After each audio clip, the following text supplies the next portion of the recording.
Okay, yeah, so as Mark has suggested, I am known as someone with a lavatorial sense of humour.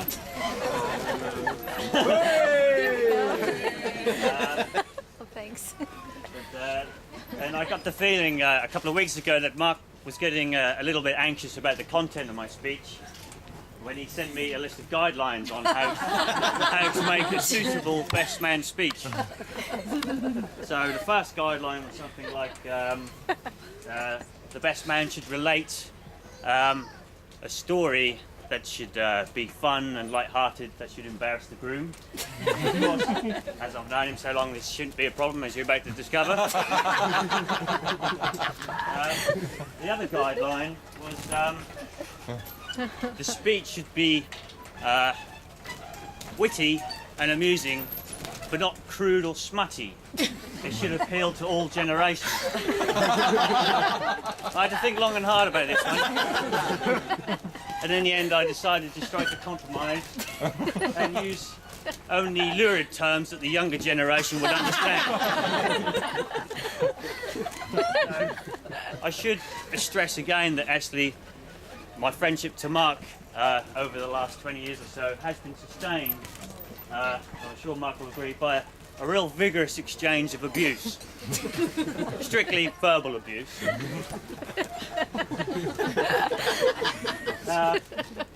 In fact, you could say that our friendship is inversely proportional to the strength of our friendship is inversely proportional to the kind words spoken between us. Now, you might think that using a mathematical expression to quantify a friendship is pretty anal, but if you knew Mark when he was a teenager, this is pretty typical of the kind of rubbish he used to come out with all the time. He's laughing, you know. So yeah, Mark had a real passion for technical terms, grammatical structures, long words, and I remember on one occasion Mark writing down the full writing pneumono ultramicroscopic silico volcanoconiosis down the full length of my 30-centimetre ruler. And then, of course, he proceeded to claim that one day he would have this tattooed down part of his body of equal length.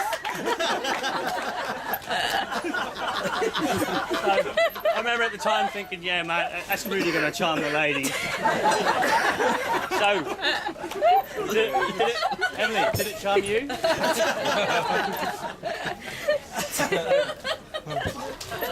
Another one of Mark's fancies as a teenager was a liquid called cyanoacrylate.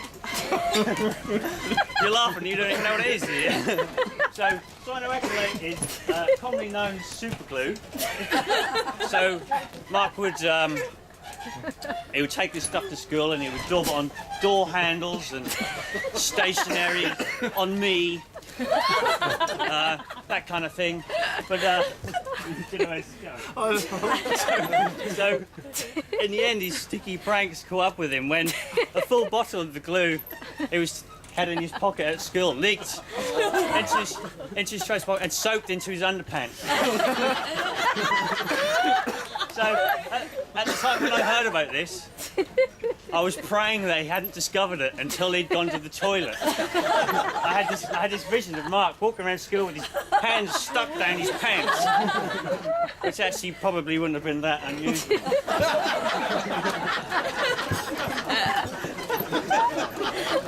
I'm sure it happened when it came.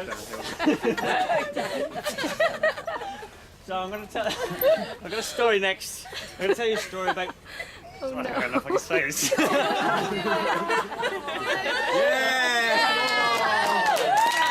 I say, only the younger generation will understand this. It's maybe something you want to look up on your iPhones. But I'm going to tell you a story about teabagging. Teabagging, yeah.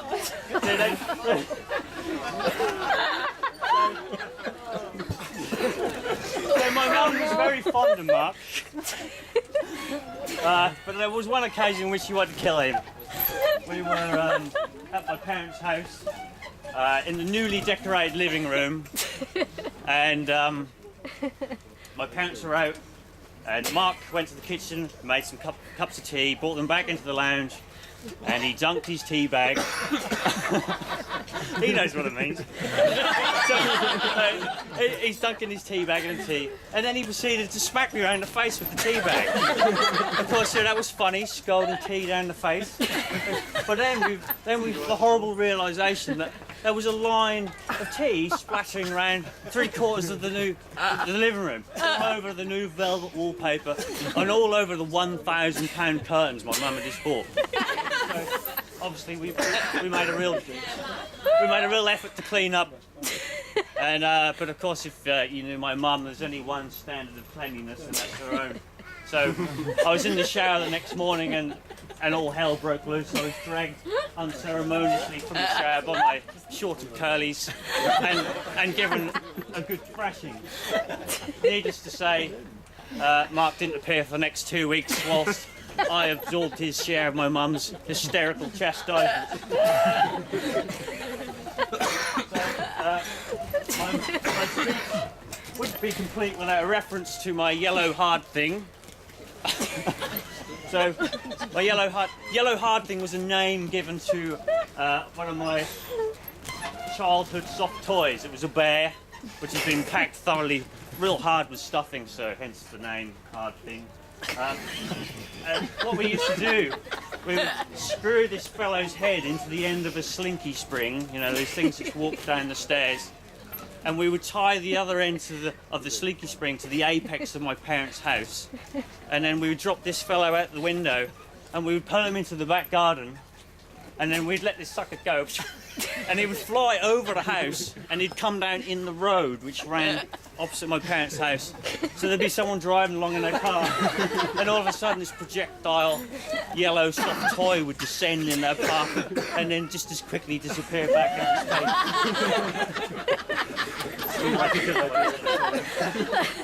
So we had a real... How we do for time, Mark? There's plenty more. So, we had a real taste for crazy inventions, electronics, and on one occasion Mark used his knowledge of electronics to get closer to the opposite sex. I mean, really, for both of us, the normal conventional means of getting close to women was something far beyond us. So Mark decided he was going to create a listening device which picked up the sound vibrations off a girl's bedroom window, which we were both stalking at the time. This girl lived opposite my house, so it was, it was kind of difficult for us not to stalk her. Especially because I used to tease Mark and tell her that I used to watch her do yoga in the nude. And Mark would be like, "Oh man, why didn't you tell me? Why didn't you invite me round?" And I'm thinking, well, even if that was true, I don't think I'd want to share the experience with you. Well, anyway, this machine actually wasn't so successful. I think the best sound, the clearest sound we ever got from this machine was the sound of her mum breaking wind whilst changing the bed sheets. So, those of you who know Lowestoft, Mark's hometown, will know as you approach the town, you see looming in the distance this great wind turbine. When we were there, when we were teenagers, that wasn't there, but what you would have seen as you approached South Lowestoft was this enormous aerial which was attached to the roof of Mark's house. This aerial facilitated Mark's hobby of DXing, which what he basically scanned the horizon to the east, and he picked up signals from Europe, TV signals. So his bedroom walls and ceiling were covered in maps with little pins in to indicate different places where he had picked up a signal from, and he had bits of test cards in his room, and it all looked real nerdy, it looked real clever. But it took me a while to realise just how clever Mark was being, you see, because the real target of Mark's DXing was Eurotrash adult entertainment channels. Oh, it is. Yes, Veronica. So, Yeah, so following Mark's instructions, I also, quite keen to get some of this stuff on my own TV, will be hanging out my bedroom window with an aerial. Just a short one, with a tuning knob to my TV. The tuning knob. Of the TV, and I'd be watching fuzzy silhouettes of naked women whilst Mark watched them in full high fidelity. That takes me to the final story, and perhaps my favourite. It began actually on my first meeting with Mark. He came to my house with Spencer, I believe, to discuss a band they'd just formed. Actually, a conversation that hasn't actually ever come to an end since. And my abiding memory of Mark at the time was him ridiculing my tiny hi-fi speakers. And then a few days later, I got the opportunity to go to his house and witness for myself some real man's hi-fi speakers. So Mark showed me how one could pull their bony buttocks onto the top of the speaker and feel the full bass sensation through the whole body as you listen to Motley Crue at, I don't know, top volume. So then... This is bad.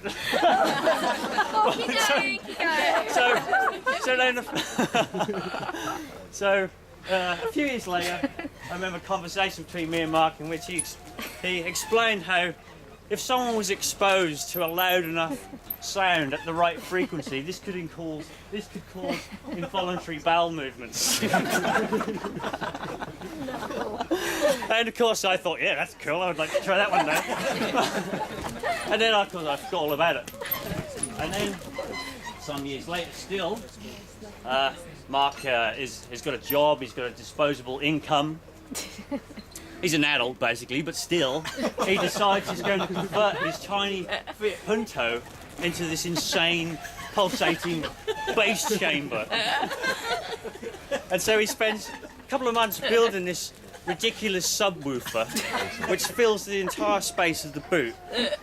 And then I'm hearing about this all the time. He's saying, yeah, eventually invites me over for a listen. And I just remember getting in the car, and there's Mark sitting there behind the steering wheel, with a big grin on his face, and I'm sitting in the passenger seat, and he slaps on some 2-pack, he cranks the volume, and I just remember looking in the wing mirror, and I'm seeing the back of the car, the panels, and they're going... And I've got this feeling as if someone's got a toilet plunger down my throat, all my internal organs are all going... So, at that point, I remembered what Mark had said all those years ago, and as my ears started to bleed...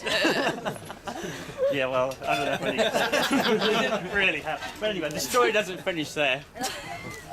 It turns out this speaker was so heavy and Mark's car was so feeble and puny that every time he accelerated, his front wheels lifted off the ground. So of course he had to get rid of it. So that's the story's over.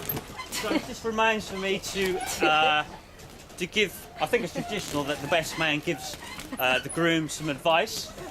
And, not that he'd ever listen to me. But,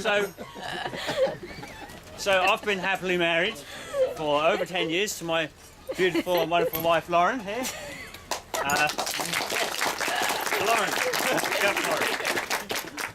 So, but I can honestly say in those 10 years, this is perhaps the first time I've been able to speak for maybe over 10 minutes in her company without being interrupted. So,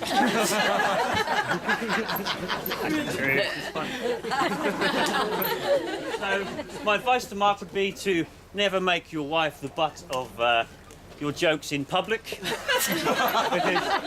because whilst she's laughing now, when it comes to her fulfilling her marital vows, they're just not going to happen. So, toast. Just make a toast. So, let's say something meaningful. Hang on. So, me and Mark have had some wonderful times together over the years, some real great adventures. So, it's very easy for me to be sincere in wishing Mark the greatest happiness with Emily, the new Emily Arbon. And I hope that they really soak up today with everybody here, all their friends and family. And, well, to future happiness to the bride and groom, and also everybody here who's made this day possible. Yes. To future happiness.